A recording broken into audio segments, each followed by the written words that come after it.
Gloire à Dieu. Encore une fois, les amis, c'est toujours un privilège. Je le dis à chaque fois, ce n'est pas un cliché, c'est vraiment un privilège de prendre la parole pour le Seigneur devant vous. C'est une grande grâce. À chaque fois, je le dis et je le sens. Et aujourd'hui, vraiment, le Seigneur a mis une parole pour chacun de nous. Vous savez que nous sommes toujours dans la série sur la famille spirituelle.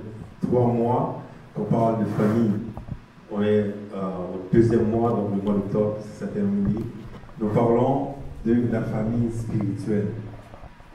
La famille spirituelle, la famille. Vraiment, aujourd'hui, le titre du message, c'est « Faire partie de la famille ».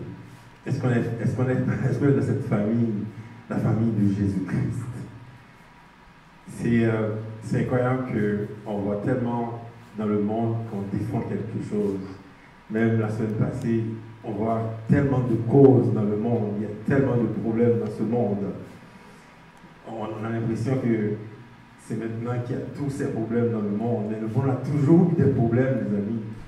La seule différence, parce qu'on a Facebook aujourd'hui, c'est très facile d'avoir des vidéos, mais le monde a toujours eu des problèmes. Nous sommes dans un monde déchu.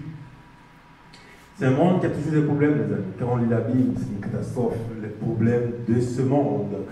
Aujourd'hui, je vais vous ramener dans la vie de quelqu'un, la vie d'Abraham. Abraham, le Seigneur a appelé Abraham, il a appelé Abraham dans un contexte bien précis. Parce qu'à chaque fois, quand le Seigneur appelle quelqu'un, il y a toujours un contexte. C'est le contexte de la chute de l'homme. La faillite de l'humanité, tour de Babel, c'est là le problème. Le problème, c'est le tour de Babel.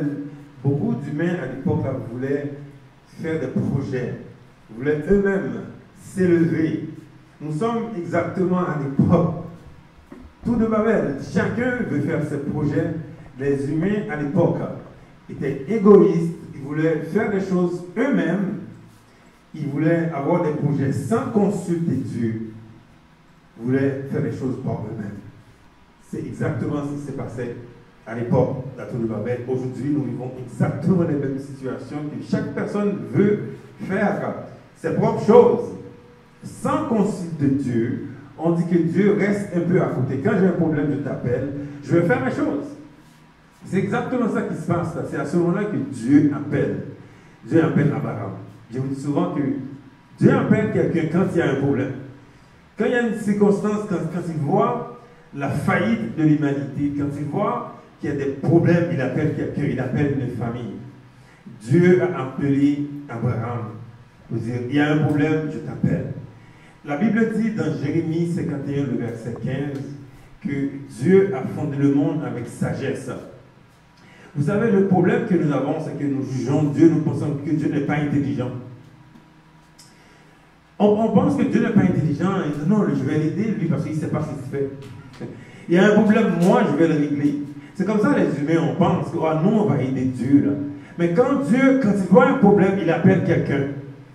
Dieu, c'est très rare que Dieu va directement dans la situation. Il voit un problème, il dit là, ça c'est un problème de péché, là je vais résoudre le problème différemment. Mais nous les humains, on dit non, non, moi je vais t'aider, dis-toi là, tu ne sais même pas comment faire. Alors que la Bible dit c'est lui-même qui a fondé le monde avec sagesse, il sait comment faire. Mais on ne veut pas l'écouter là, il dit moi je vais t'aider Dieu. Dans la situation actuelle qu'on vit, là, on voit les chrétiens, là, je vois les chrétiens qui sont tout le temps en train de manifester là. Ils se mêlent à tout le monde pour manifester contre des choses, contre des causes particulières, alors que Jésus-Christ lui-même a détruit toutes les causes à la croix. On dit maintenant on va défendre les Noirs, on va défendre ci, on va défendre ça, alors que Jésus lui-même à la croix, il a tout défendu. On veut aider Dieu, c'est comme si Dieu il ne sait pas quoi faire. Dans le contexte qu'on parle aujourd'hui, dans le contexte de la Tour de Babel, et le contexte qu'on vit aujourd'hui, c'est le contexte des gens qui veulent faire les choses eux-mêmes. Ils disent, moi là je suis intelligent, je suis capable de faire. Mais Dieu, pour résoudre le problème de l'humanité, il a choisi une famille. Aujourd'hui, le problème que tu vois dans ta famille, le problème que tu vois partout dans le pays, c'est toi qui l'as choisi, il a choisi une famille. C'est toujours comme ça que Dieu fonctionne. On va dire que Dieu n'est pas intelligent, il ne sait pas quoi faire. C'est comme ça que Dieu a toujours fonctionné. Il a choisi quelqu'un pour résoudre les problèmes.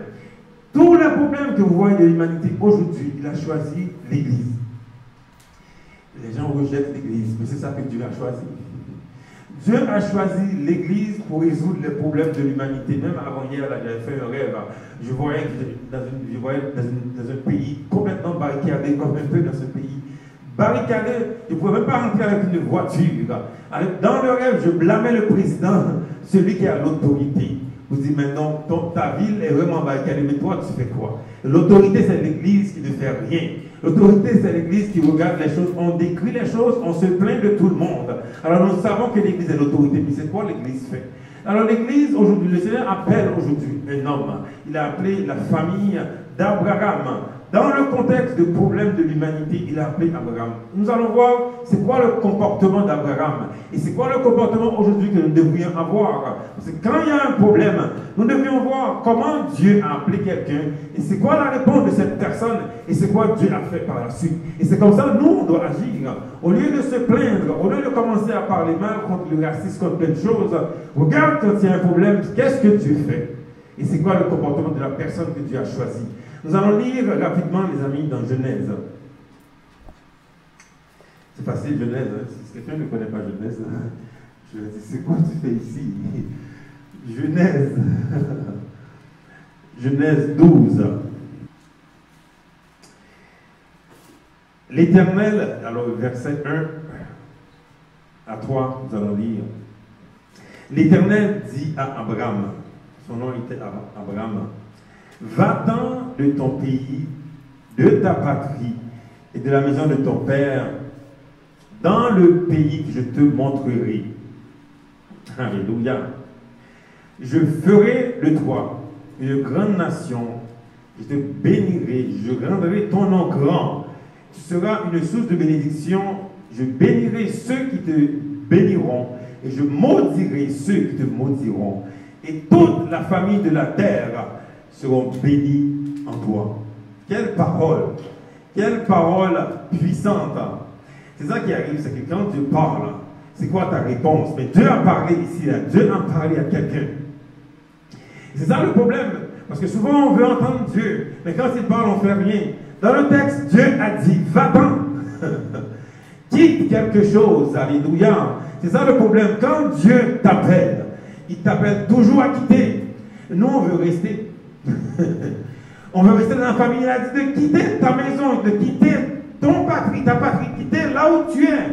Mais on veut rester dans la famille. C'est ça qu'on veut. À moi, là, c'est la famille. Moi, c'est la famille telle. Je dois rester dans ma famille. Mais c'est le problème de ta famille. Pour que Dieu fasse l'œuvre qu'il doit faire, tu dois quitter quelque chose. On ne veut pas quitter. Là, moi, je ne veux pas quitter. Oh, je veux rester avec eux, on va mourir ensemble. Même si les choses ne fonctionnent pas, on va rester ensemble. On va souffrir ensemble, on ne veut pas quitter.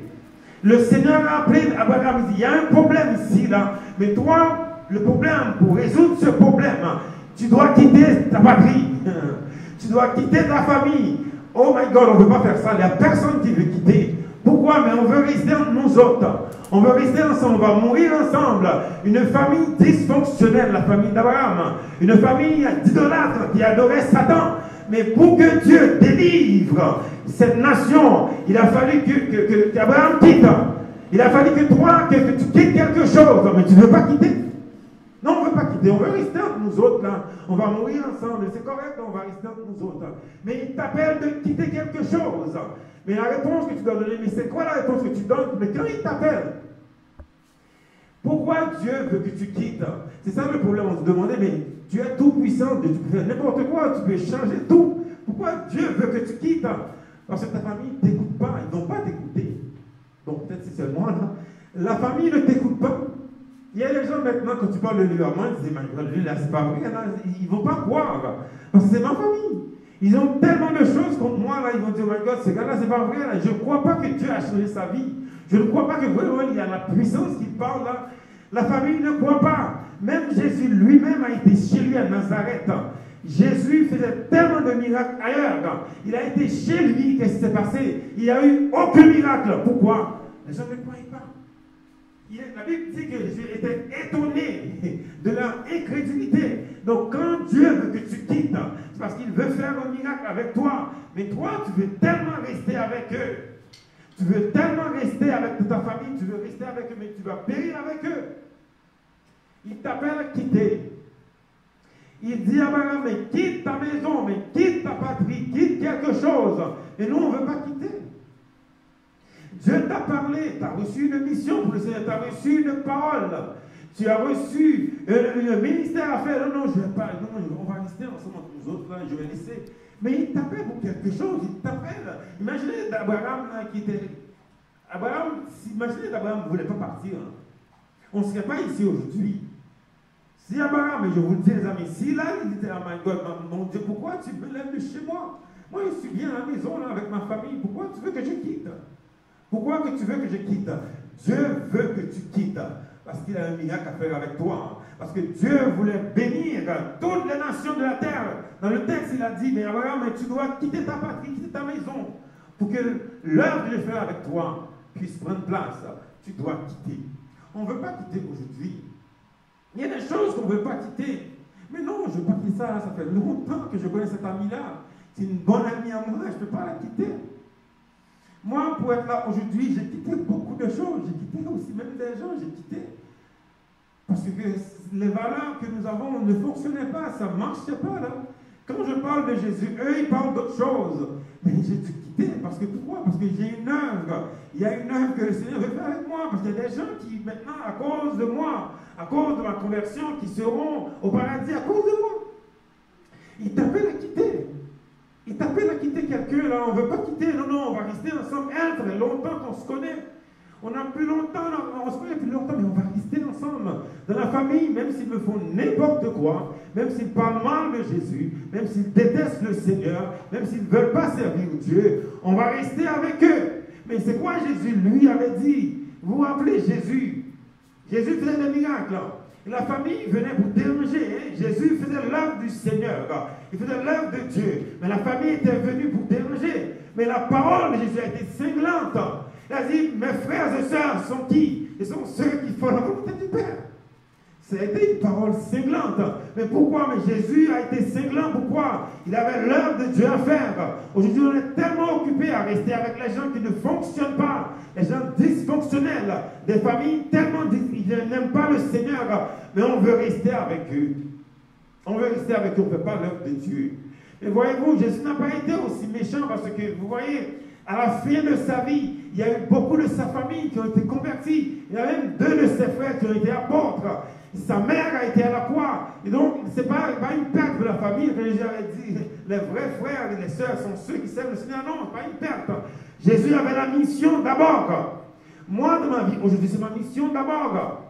J'aime ma famille, mais je ne vais pas mourir avec vous là, parce que je sais que si vous ne servez pas le Seigneur, on ne sera pas ensemble pour l'éternité. Je peux bien vous aimer. Je peux bien regarder là, c'est mon nom, c'est Paulin, mais si tu ne sers pas le Seigneur, je suis désolé, dans l'éternité, je ne te verrai pas, je ne te verrai plus. Et c'est important pour te dire que si tu ne sers pas le Seigneur, on ne sera pas ensemble.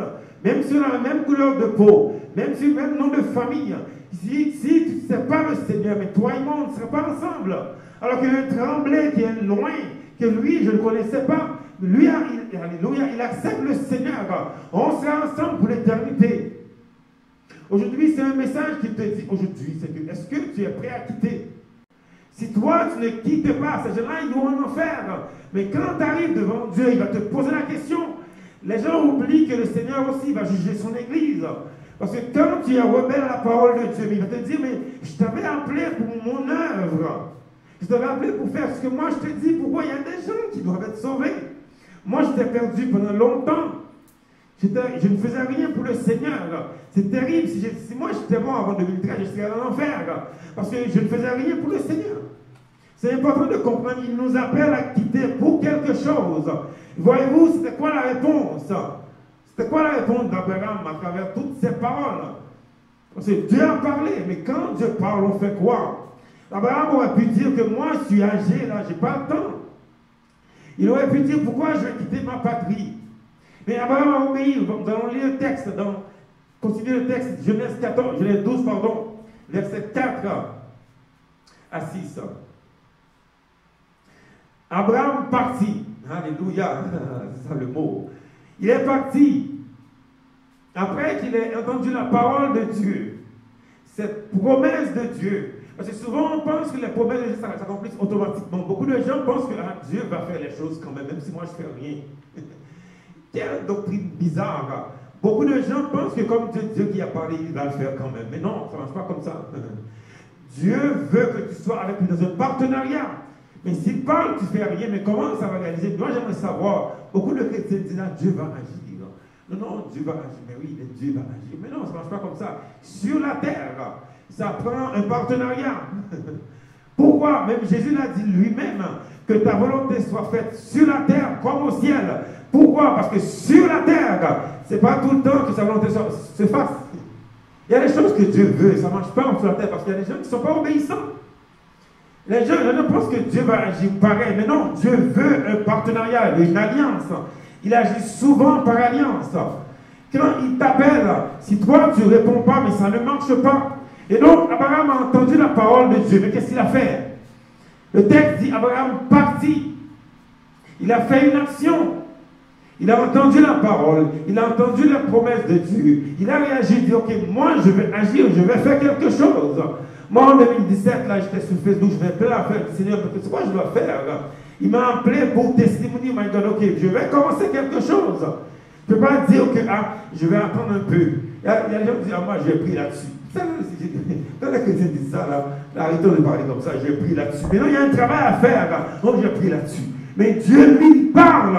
Dieu parle pour le travail à faire. Et là, non, je vais attendre. Mais il a dit d'aller faire les disciples. Moi, je vais prier là-dessus. Ok, prie là-dessus, ma soeur. Moi, je vais te dire que le Seigneur t'a parlé.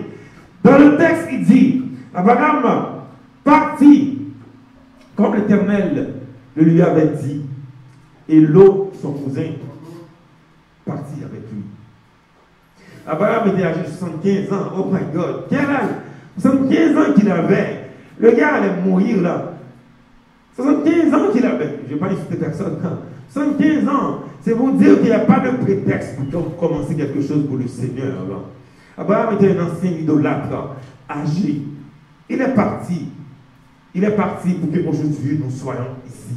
Pour que moi je sois ici. Il est parti.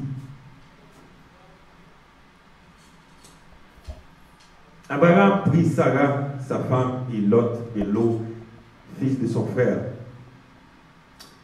avec tous les biens qu'il possédait et les serviteurs qu'il avait acquis à Canaan. Ils partirent pour aller dans le pays de Canaan. Ils arrivèrent au pays de Canaan. Abraham parcourut le pays jusqu'au lieu nommé Sichem, jusqu'aux chênes de Morée. Les Canaans étaient alors dans le pays. Le texte dit que Abraham a répondu à l'appel de Dieu. Parce qu'il y avait un problème, il y avait une chute de l'humanité, il y avait un problème. Abraham a répondu à l'appel de Dieu. La famille d'Abraham, vous voyez dans le texte, il parle de sa femme, il parle du fils de son frère. Cette famille a répondu à l'appel de Dieu. Est-ce qu'aujourd'hui, nous comme famille, est-ce qu'on répond à l'appel de Dieu? C'est ça qu'on doit se dire. C'est ça qu'on doit se dire. Est-ce qu'on répond à l'appel de Dieu? Parce qu'il y a des gens là qui vont périr à cause de nous. Je vous le dis, Abraham, malgré son âge, il est parti, quitter totalement son pays, parce qu'il veut répondre à l'appel du Seigneur. Dans le texte suivant, c'est incroyable, vous allez voir que Abraham a reçu la parole de Dieu. Il a agi. Mais qu'est-ce qui s'est passé après? Dans le verset 7, l'Éternel apparut à Abraham. Ça, c'est quelque chose, hein? Il a entendu une parole, parce que Dieu a parlé, mais il ne savait pas ce qu'il a entendu la parole, la promesse, il est parti. Après qu'Abraham ait fait tout cela, c'est à ce moment-là que Dieu est apparu à lui. Est-ce que vous voyez un peu? Parce que nous, on veut voir Dieu avant. J'ai rencontré quelqu'un là, récemment, il m'a dit, moi je veux voir pour croire. Il dit, mon frère, t'es vraiment un Saint Thomas, ça va être long. Saint Thomas était avec les disciples, là, c'est vraiment très tard que lui, il a cru. Il a entendu tellement beaucoup de temps, il a perdu beaucoup de temps parce que lui, il voulait voir. Abraham a agi avant même de voir Dieu, avant même de voir la main de Dieu. Parce que nous, on veut voir, mais Seigneur, moi je veux voir l'argent avant là. Tu me dis un ministère, mais où est l'argent? Mais non, il t'a dit de parler, il t'a parlé, il a fait une parole. Est-ce que tu crois dans ces paroles? Ici, là, La parole de Dieu. Dieu a parlé. Est-ce que tu crois vraiment que c'est lui qui t'a parlé? Abraham a agi en fonction de quoi? De la parole de Dieu. Il est parti. Il ne voyait même pas Dieu. Il ne voyait même pas une vision. Il a juste entendu une parole. Dieu a dit, my God, t'es qui? Dieu. Tu as parlé, mais lui a vu la promesse. Il est parti sans même savoir si c'est vraiment c'est Dieu. Il ne savait pas. Il a entendu la parole. Dieu a dit. Il a cru. Il a pris sa famille. Il est parti. Dans le texte, c'est maintenant que Dieu vraiment a apparu devant lui. Regarde ça là. Abraham, l'Éternel a apparu à Abraham et dit, je donnerai ce pays à ta postérité. À ta postérité. Et Abraham bâtit là un autel à l'Éternel qui lui était apparu. Un mot que j'aimerais que chacun puisse retenir. Postérité. C'est quoi le mot? Postérité, pardon, pas postérité, c'est autre chose. Postérité. Dieu a apparu à Abraham. Qu'est-ce qu'il a dit? Il a fait une promesse. Sa postérité. On va lire, c'est qui vraiment, de quoi il parle. Si on lit dans Matthieu 1, le verset 1. La promesse de Dieu à Abraham, c'est la promesse pour l'humanité, les amis.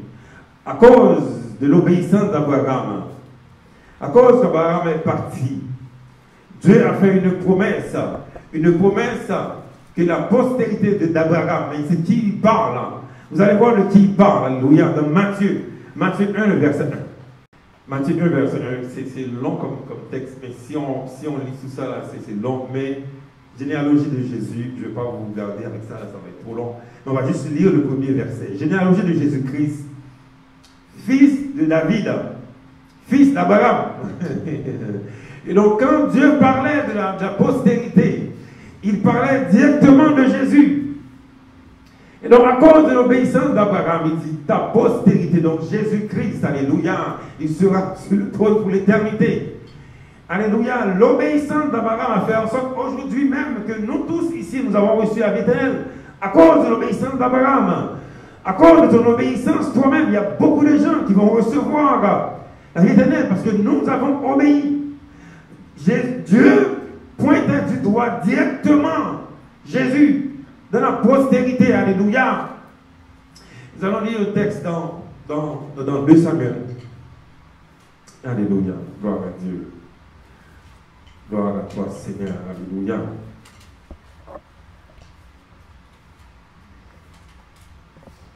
Alléluia. Dans 2 Samuel 22, 51. Nous allons lire rapidement 2 Samuel 22, 51. Il accorde, on parle de Dieu, il accorde de grandes délivrances à son roi. Et il fait miséricorde à son roi, à David et à sa postérité. C'est pour quand ça? Pour toujours. Donc nous sommes en Jésus, enfants d'Abraham. Et nous avons reçu quoi? Nous avons reçu la délivrance, nous avons reçu la miséricorde. Nous avons reçu tout ça. À cause de l'obéissance d'Abraham. Aujourd'hui, nous avons reçu tout ça pour l'éternité. Maintenant, le point que je vais faire avec vous, les amis, c'est que Dieu, il n'agit pas seul. Dieu agit avec des gens qui décident. Quand les gens décident, ils les mettent en famille pour faire quelque chose pour lui. C'est comme ça que Dieu agit. Aujourd'hui, on ne veut pas faire partie d'une famille. On veut juste faire son affaire tout seul. On veut juste dire, ah moi là, je n'ai pas beaucoup de temps, là, je vais faire mon affaire tout seul. Je vous dis que Dieu agit souvent et toujours dans les familles. Il prend toujours une famille spirituelle, des personnes qui se mettent ensemble, qui décident de partir pour le Seigneur. Ce n'est pas évident que ta famille biologique va être d'accord avec cela.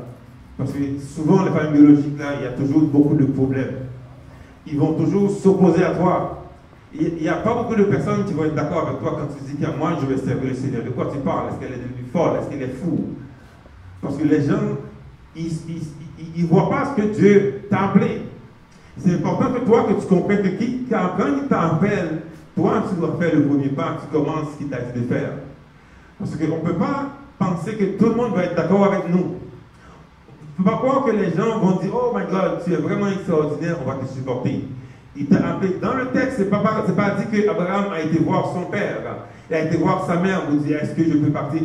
Il a reçu quelque chose de Dieu, il est parti, il a fait l'œuvre de Dieu. Aujourd'hui, nous avons reçu quelque chose. Dieu t'appelle aujourd'hui de faire son œuvre, de partir quelque chose pour lui-même.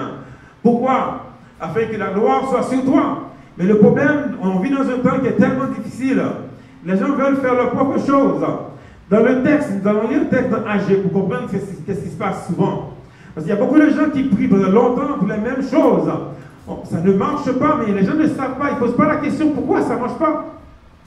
On prie, mais est-ce que ce Dieu n'existe pas? On prie pour les mêmes choses depuis longtemps.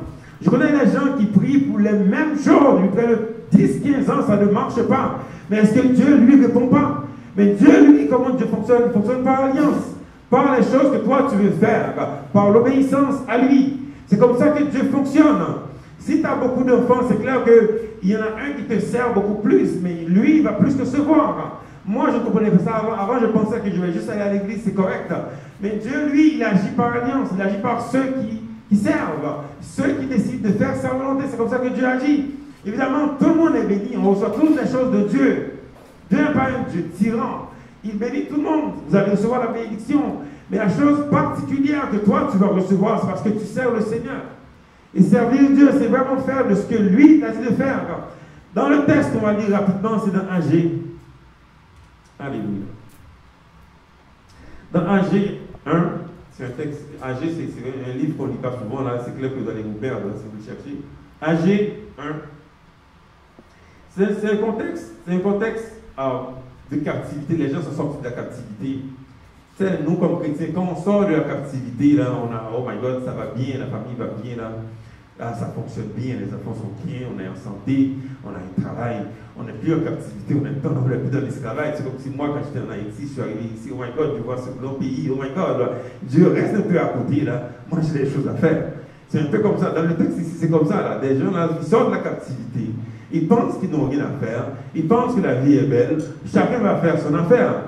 Maintenant, ce qui arrive, c'est qu'en faisant ça, voilà ce qui arrive en faisant ça. Exactement la chose qui m'est arrivée. Parce que moi, je ne voulais plus Dieu, parce que moi j'avais réussi, moi. Regarde, j'ai quitté la pauvreté, j'ai plein à faire, maintenant, je suis bien. Mais regarde ce qui s'est passé dans le texte, dans AG.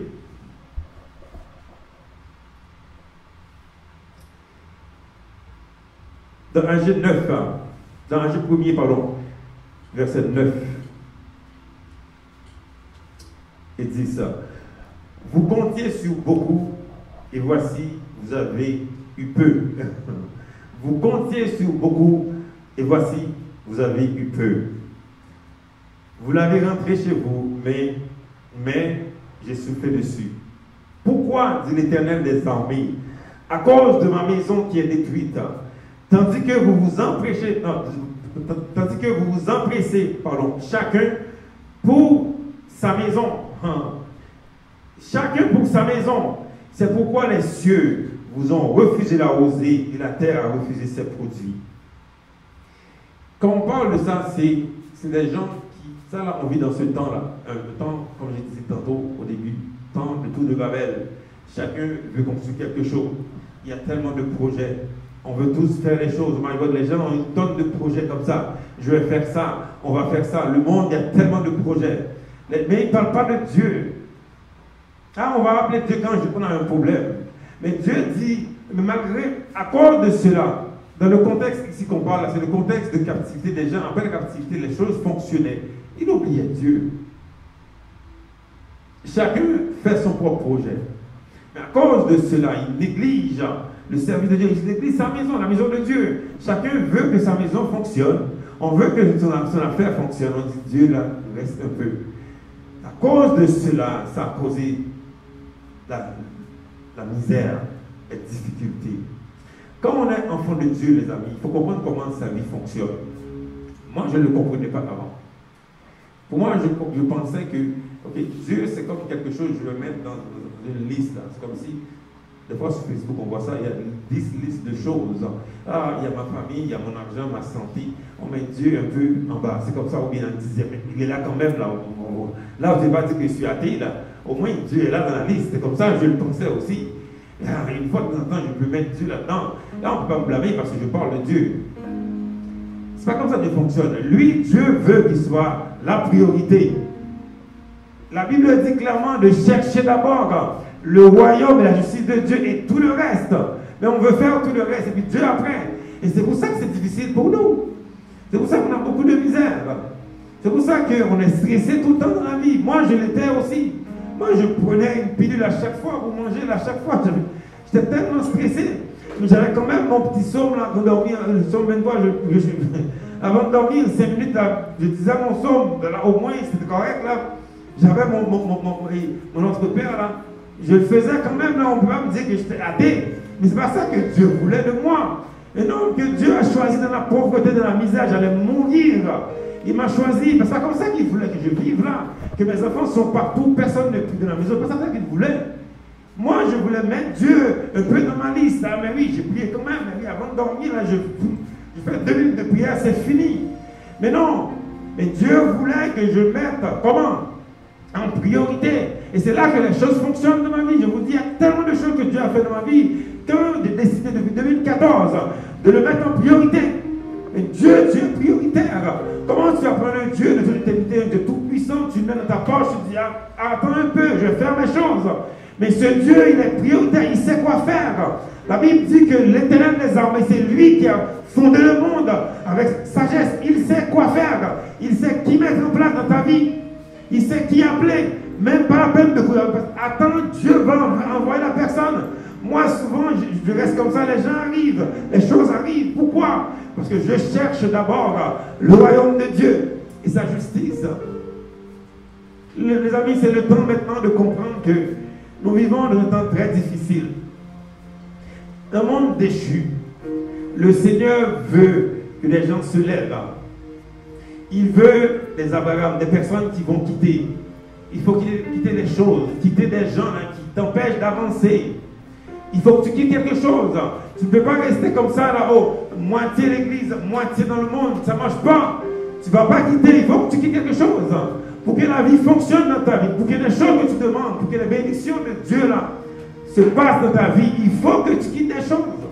Ça ne marche pas, les amis. C'est le temps maintenant de réaliser que Jésus viendra bientôt. Il y a très peu de temps, les amis. C'est le temps maintenant de quitter cette famille, quitter ces personnes qui t'empêchent d'avancer, quitter ces gens-là qui veulent tout le temps te ramener vers le bas.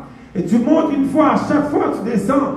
Mais à chaque fois tu ne réalises pas, c'est à cause de ces personnes-là que tu n'arrives pas à monter, que tu n'arrives pas à faire l'œuvre de Dieu. Tu es tenu captif à cause des gens là, qui t'empêchent d'avancer. Abraham, lui, malgré son âge, il a fait un pas. Il dit, moi là, je vais avancer parce que j'ai une œuvre à accomplir pour le Seigneur. Chacun de nous, nous avons reçu une œuvre. Chacun de nous, nous avons un talent que nous. La parole de talent dit, chacun de nous, nous avons reçu quelque chose. Nous devrions travailler dans la moisson, travailler pour le Seigneur. Il y a beaucoup de gens aujourd'hui qui veulent recevoir la parole de Dieu. Mais nous, qu'est-ce qu'on fait, les amis? J'ai eu un rêve qui m'a troublé. Je me voyais dans une ville barricadée là. J'arrive dans la ville là. La ville est barricadée complètement, j'arrive pas à rentrer.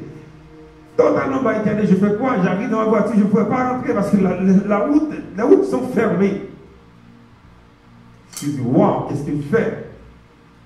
Mais dans le rêve, je voyais qu'il y a une ouverture. Dans toutes ces clôtures fermées, il y a une ouverture pour rentrer.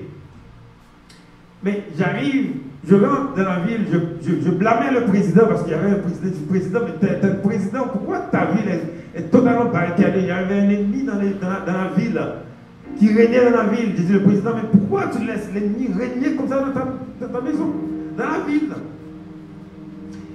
La voiture ne peut pas rentrer. La voiture dans un rêve, ça peut être deux choses. Ça peut être la vie de quelqu'un, ça peut être le ministère. Donc dans cette ville, le ministère ne pouvait pas rentrer. Parce qu'il y avait un ennemi qui régnait. Le président, c'est celui qui a l'autorité. Mais qui a l'autorité? C'est l'Église qui a l'autorité. Donc l'Église ne fait pas ce qu'elle doit faire. L'Église laisse l'ennemi elle fait pas ce qu'elle doit faire. Elle a l'autorité. Elle laisse ça, c'est correct, on va rester entre nous autres, là, on va laisser ça comme ça, c'est correct. Les gens peuvent aller en enfer, c'est pas grave, là. Nous, on va aller au paradis, c'est correct. Le Seigneur nous appelle, alléluia, à utiliser des stratégies. Des stratégies pour cette ville qui est assiégée. De voir des gens, là, tellement de suicides, tellement des histoires qu'on entend, mais nous, on va juste faire un like, on va juste partager des vidéos, là, c'est bizarre, on va juste faire ça, là, et on laisse ça comme ça. Quel amour dans nos cœurs pour ces personnes qui sont perdues, qui ne connaissent pas le Seigneur, quel amour dans nos cœurs. Chacun de nous, nous sommes appelés à parler de Dieu, à témoigner son nom. Je vous le dis, nous sommes une église apostolique. Ce n'est pas une église chaque dimanche qu'on est ici, là, c'est pas comme ça qu'on est. Nous sommes des personnes qui parlent de Dieu. Mais vous avez la puissance déjà, vous avez l'autorité déjà, vous avez en vous l'autorité. Si vous venez ici aujourd'hui, c'est parce que vous avez l'autorité en vous. Maintenant, c'est à vous de faire comme Abraham, de partir, de laisser ces choses et de faire le Seigneur. Il ne faut pas vous inquiéter, il va prendre soin. Il a toujours pris soin de ses enfants dans la Bible. Tous ceux qui ont servi le Seigneur ont toujours reçu des choses. Bénédiction, on va tous être bénis là. Il ne faut pas avoir peur de ton loyer, ma soeur, mon frère. Il va prendre soin de tes choses. Il a toujours pris soin de nous. Non, si on est là aujourd'hui, il a toujours pris soin de nous. Pourquoi on est inquiet des choses? On est toujours inquiet. Arrête d'avoir l'inquiétude. Parce que nous avons un Dieu tout-puissant qui nous appelle dans sa famille. Il nous appelle dans sa famille, alléluia. On va se mettre debout, qui nous appelle dans sa famille.